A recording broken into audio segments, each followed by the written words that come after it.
You are now rocking with the world famous Z's and Threes, your daily fast break assist and the best NBA update show on the entire planet Earth. Thank you so much for rocking with me, Tyler Denning. We are wrapping up the weekend that was, including Sunday, December 8th in the National Basketball Association. We have learned plenty as every team is a quarter of the way through the season, so we will give you the who's hot, who's not NBA panic meter readings. Yes, should you panic if your team hasn't had the best start, who is off to a hot start, and who has room to grow? We will get you all caught up on the 12 games that were across Sunday and the rest of the weekend. But before we do, if you're rocking with the show, please do share with a friend, like and subscribe. If you're listening on pod, give us a 5-star review.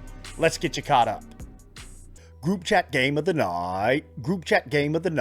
Wolves against the Warriors. The Wolves finding their feet last year in the Western Conference Finals. Winners of 4 in a row, including Friday night in Golden State against the Warriors. They held them to 90 points. That has been their calling card. It's what they succeeded with last year, and it has been as they found their momentum. Defense, 4 opponents in a row, 92 points or less. The first NBA team to do such since the Grizzlies in 2021.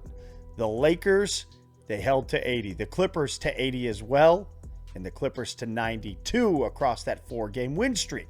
The Warriors, 2-6 over their last 8, and in an effort to shake things up, Jonathan Kuminga inserted into the starting lineup in place of Draymond Green, but no Andrew Wiggins tonight, so Green was there. But Kuminga coming off that career night against the Rockets, one in which Golden State got the win. So this is the second of 2 in 3 nights in the Bay. The Wolves led all the way through the first half into the third, but Curry cashed a 3 at the buzzer of the third period, 93-90. It hit the fourth. The Warriors would build that lead to 11, but the Wolves wrestle it back to go up 1 with 4:47 left. But wow, would their offense go away. A sequence of a Kuminga dunk, Curry free throws, Buddy Hield with a corner 3, and poetic punctuation. Draymond Green pulls out his nemesis, Rudy Gobert, on a screen, drives and dunks. Does the Curry night-night.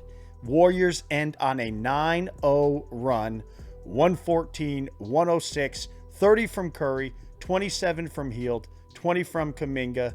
So, for the Warriors, the question, what will this change in the lineup? Asking more of the young but contract uncertain and talented Jonathan Kuminga bring to this group, trying to interject some youth into that lineup. And for the Wolves, they're finding more of their identity. We know that they were a defensive team last year, but continuing to be that defense-first team. Can they continue to climb up the standings in the West? Good one in the Bay as the Warriors prevail. So plenty to run you through, but the theme of the weekend, stop what you heard, because there were some switch-ups. Themes that we had seen or teams that we had seen saw something different. We start with the hottest and the leading teams in each conference. Let's start out west. The hottest team in the league, the Dallas Mavericks. They have won 7 in a row now. Atlanta, the Knicks, Utah, Portland, Memphis, Washington, and Saturday, a 125-118 win at Toronto, in which Luka had one of the illest, nearly 3/4 court passes I have ever seen. So that is the hottest team in the league. And in the West, the West leading Oklahoma City Thunder. They were on the road against the Pelicans. It was easy work for Shea and Jay, 119-109. And hey, guess what? Tuesday night, we get the Cup Quarterfinal at OKC between my pick to win the NBA Cup, the Dallas Mavericks, and the Oklahoma City Thunder. This is a rematch of last year's playoff matchup. Tuesday night, you're going to want to be locked in for that one. That's the West. Let's talk about the East. The Atlanta Hawks on a quiet as kept heater. 6 wins in a row. Friday night, Ice Trae came out overtime game winner against LeBron and the Lakers, 134-132. Shooting woes, they continue. He was 9 of 25, including 5 of 13 from 3, but 31 points and 20 assists in that contest. The first player in the NBA since at least 1979-80, this is per Atlanta Hawks PR, to have 30-plus points, 20-plus assists, while making at least 5 threes. So what could the Hawks do after that? They host the Denver Nuggets on Sunday. More on them later in the panic meter.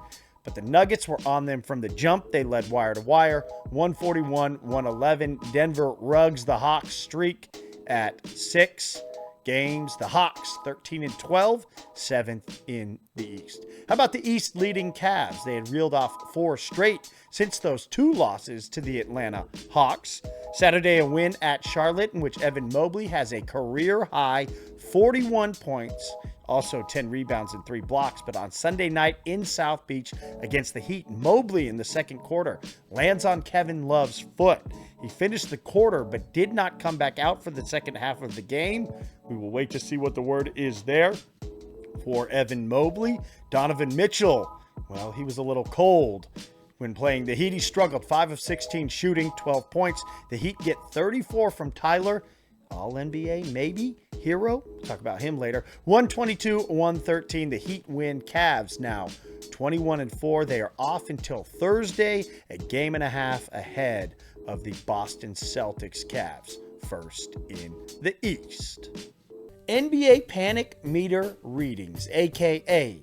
panic at the free throw. This is the opposite end of the spectrum from the teams that we just talked about, the best and the hottest in the league. If you are a fan of one of these, I'll give you my opinion. Panic meter, 0 to 10. How much should you be afraid of where your team is at? And we will start with a team that began the season probably with a panic meter of 10. The Washington Wizards. They have not seen it lower any much from there. Losers of 16 in a row. They finally said enough. Stop the streak. 39 points from Jordan Poole. He makes 9 threes. They win 122-113 over it had to be someone eventually, right? They weren't going to lose the rest of the year. The Denver Nuggets. Ouch. And it was in spite of a career best 56 points from Nikola Jokic. The Joker and his Jokers for that night continue to play 500 ball. Can they right this ship? Well, the sky falling in Denver. We saw Sunday night they bounced back with a 141-111 win at Atlanta on Sunday. Jokic, man's on a whole other level right now.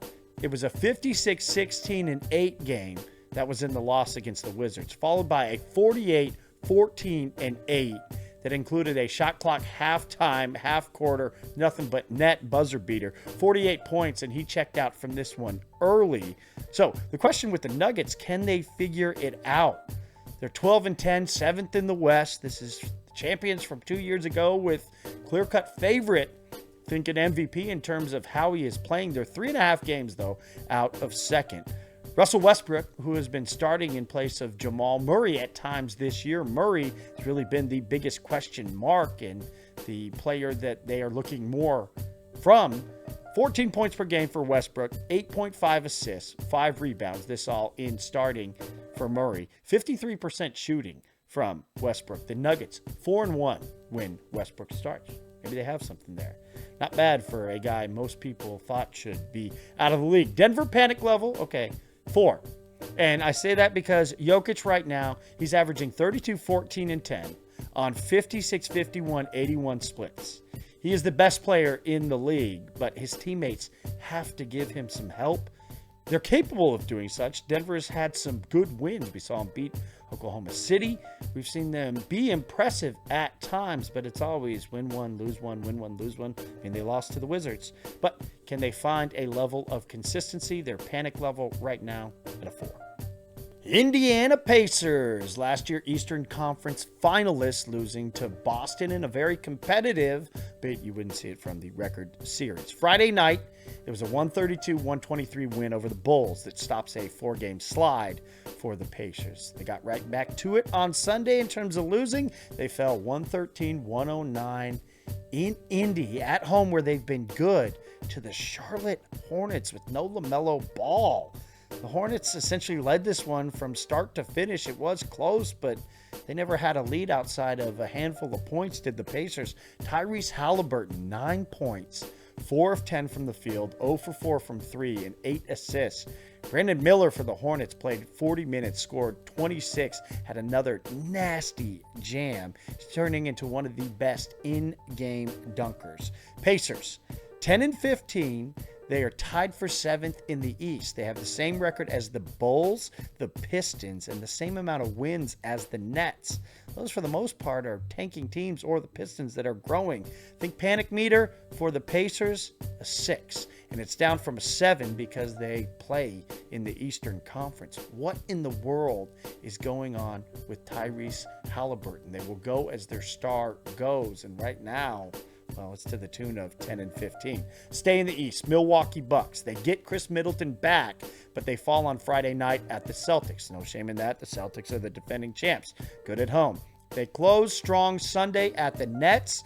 12-2 run. They win by 5, 118-113. They are 6th in the East at 12-11. Okay, so where do we put the panic meter for the Bucks? Have it at a 5. Why? Their record against teams above 500, they are 2-8. Below 500, they are 10-3. So yeah, the Bucks may be good enough to make the playoffs, but guess what? The playoffs is where the good teams are. They have to start beating some good teams to really be the caliber of a team that can make some noise come playoff time. Let's go out west. Phoenix Suns, the team that Milwaukee beat to win their title in 2021. They fall to the Franz Wagner-less Orlando Magic. More on him later on Sunday. It was 115-110 on the road in Orlando. Their last 3 losses in a nail-biter at the Pelicans, then against the Heat on Saturday and the Magic Sunday. They are 1-9 without Kevin Durant. 12-11 is their overall record. They are 10th in the West. Panic meter for the Suns, it's at a 6. The second stretch that KD has now been out, and the Suns have proven that they cannot do very much without him. He's 36 years old. He's shown he's still every bit capable. Had an MVP caliber start to the season, but he has now missed 10 games. So the Suns, we know their roster concerns and how overburdened they are with their 3 stars. Panic meter at a 6 for the Suns, as you have to figure with KD, it's not going to be long stretches, and maybe there will be additional time that he misses. Go back out east. Philadelphia 76ers. They tie their longest win streak of the season as they beat the Magic on Friday and Sunday. They get Joel Embiid back. It was 31-12 from the big man in a 108-100 win at Chicago. Said afterwards regarding his knee issues that have hampered him over the last couple of months, it's, quote, depressing, just trying to figure it out. There's no injury, just between swelling. We've got to get it figured out. He has played in 5 games thus far this season. 7-15, the Sixers are in a big hole. Even in the East, they are 6.5 games behind the 4-seeded Knicks. I would put the panic meter for the 76ers at a 7.6. They would have to go on an absolute heater to really get in the mix. I'm talking about winning 12 of 15 games, something like that, and not sure what consistency that they will continue to have in the lineup in order to do such. Let's go to the great state of California. Sacramento, NorCal, the Sacramento Kings. Sunday night, a 141-97 victory against the Jazz. Now, first off, it's the Jazz, so let's put it in frame of reference. But they did get a Friday night win, 140-114 against the Spurs. So that's consecutive nights they score 140 or more, or consecutive games. They had 60 and 34 combined 94 points from their bench in those 2 games. And this is the 4th worst scoring-wise bench in the league. We've talked about their bench struggles. Malik Monk coming back, being in the starting lineup, has helped with the trickle-down effect. They get 26 from Kevin Huerter tonight. Panic meter right now for the Sacramento Kings team, I have it a 6. But keep an eye on the Kings to be active in the trade market. I would think that they swing at something. Maybe Cam Thomas, Cam Johnson for the Nets, Zach LaVine, maybe pairing him back up with DeMar DeRozan. could see that happening. They are beneath the first apron, so they have some flexibility when it comes to making moves, but it would probably mean giving up on Keegan Murray, who has not started the season very well for the Kings. So keep an eye on the Kings. I think they are a prime candidate to swing for a big trade. Speaking of worst benches, the Los Angeles Lakers, second worst bench in the NBA, 24.2 points per game. No LeBron on Sunday night against the Blazers, foot issues.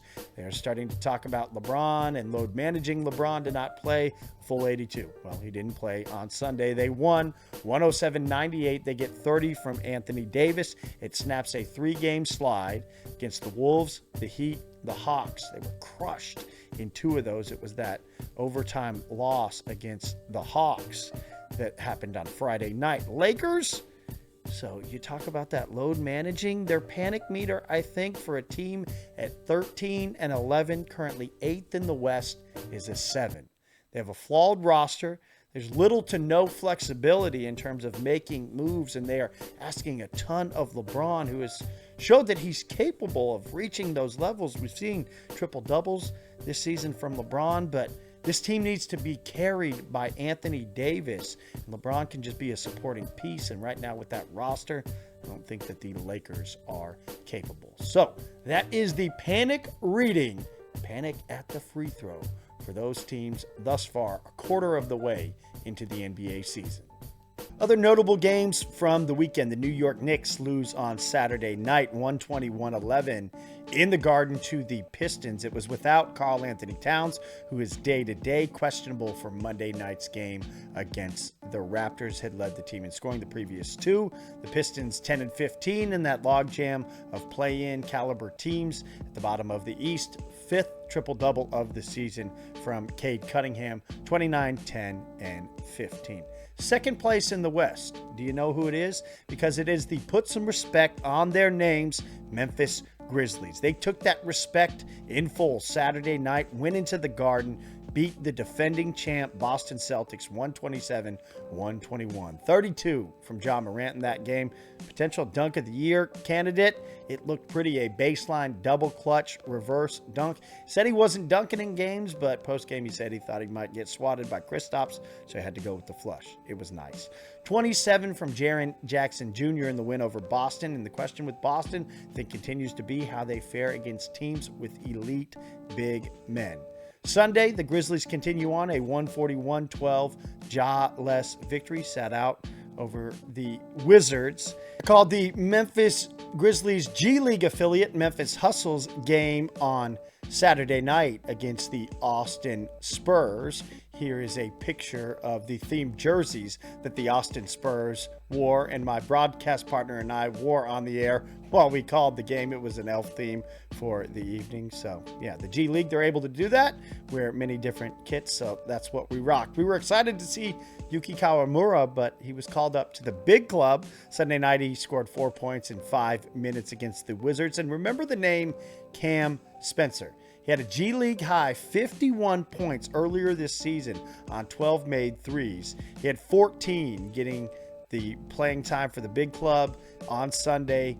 14 in that win over the Wizards. Memphis now 9-1 over their last 2 games behind Oklahoma City, second in the West. The team that was second in the West, the Houston Rockets. Their statement win last Sunday, about a week ago against the Thunder. Well, since then, they lose at Sacramento. They lose at Golden State, scoring just 93 points, but they get back in the win column Sunday, 117-106 at the Clippers, who were without James Harden, sitting out with a groin issue. Jalen Green, 31 points on 9 of 20 shooting. Seems as when he goes, the Rockets go. Having him as a scoring punch is huge. Ime Udoka, post-game on how Alperen Şengün can continue to grow. He will also take the Rockets as far as they can go. He said, quote, Udoka, I say to him, get the European out of your game.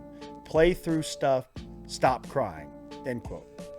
Interesting from Udoka, especially when some of the best players in the game right now are European. But See what he's getting at? The complaining to the officials? Yeah, I'm with that as well. Rockets, 16-8. They are tied for third with Dallas in the West. They are next in action Wednesday night.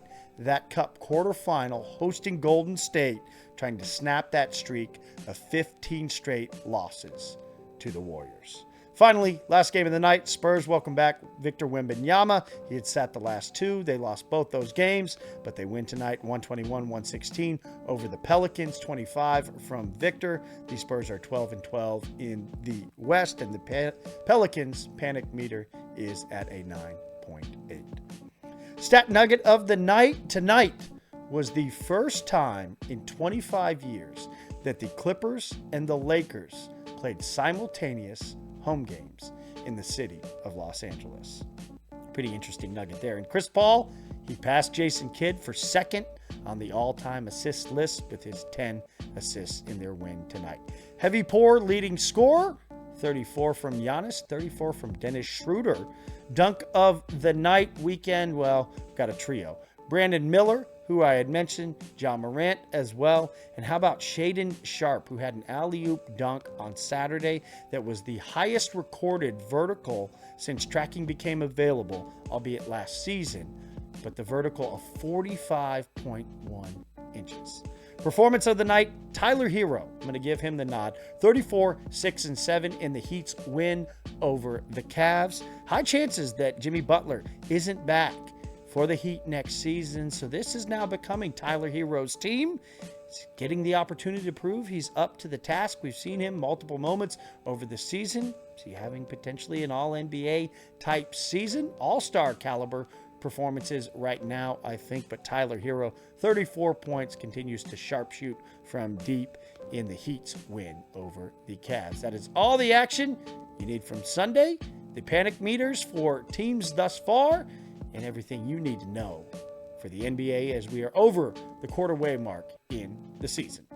If you are a friend of the show, if you like the show, you know I am a fan of What About Your Franz Wagner, and just terrible news as he will be out indefinitely with, get this, the exact same injury as his teammate Paolo Banchero, who started the year playing so well, had a career night scoring 50, but now Wagner will be sidelined indefinitely, reevaluated in 4 weeks with a torn right oblique, the same injury as his teammate. Absolutely hate this for a young, talented Magic team that was really putting it together. Pelicans, Brandon Ingram will be out indefinitely as the injuries continue to happen for the Pelicans. He sprained his ankle, pretty nasty roll landing on top of the foot of Lou Gent's Dort. So the Pelicans will be without their leading scorer in Brandon Ingram for an extended period of time, out indefinitely. House shoes, kick check before we get started. I'm back in. This is my first repeat. My New Balance made in the UK 991s. I told you, these are my favorite shoes lately. So yeah, you get a repeat. And let's talk Draymond Green and his leadership. Draymond Green, no secret, he is a very polarizing player. No one seems to be neutral on Draymond Green. In my personal opinion, I think that Draymond was just as essential, equally as Steph Curry and Klay Thompson to the dynasty for the Warriors. He was their defensive leader, continues to be one of the best defensive players we have seen over the last 2 decades in the league. But this new development and situation of knowing what is best and for the greater good of his team, choosing to take a step back and saying Jonathan Kuminga should be inserted into the starting lineup, the young, talented player that the Warriors need to find out what they have if they want to make any noise in the West moving forward. It was 10 years ago in the 2014-15 season, wow, it's been 10 years, that David Lee gets injured for Golden State and Draymond Green goes into the starting lineup, and the rest is history. Draymond Green said of his willingness to move over for Kuminga, quote, "I am a product of my vet being willing to take a back seat for me. So you got to give back what you came from. That's what it's all about." Draymond Green, I love you for that. That is so dope that approach. Draymond Green is what the game is all about, ushering in that next era. Far too many times we have seen stars that are unwilling to let go of ego or what they have done and to admit where they are at. But Draymond Green, he wants one thing and one thing above all, and that is to win. And he knows that his Warriors team has the best chance to do such if they are to shake things up.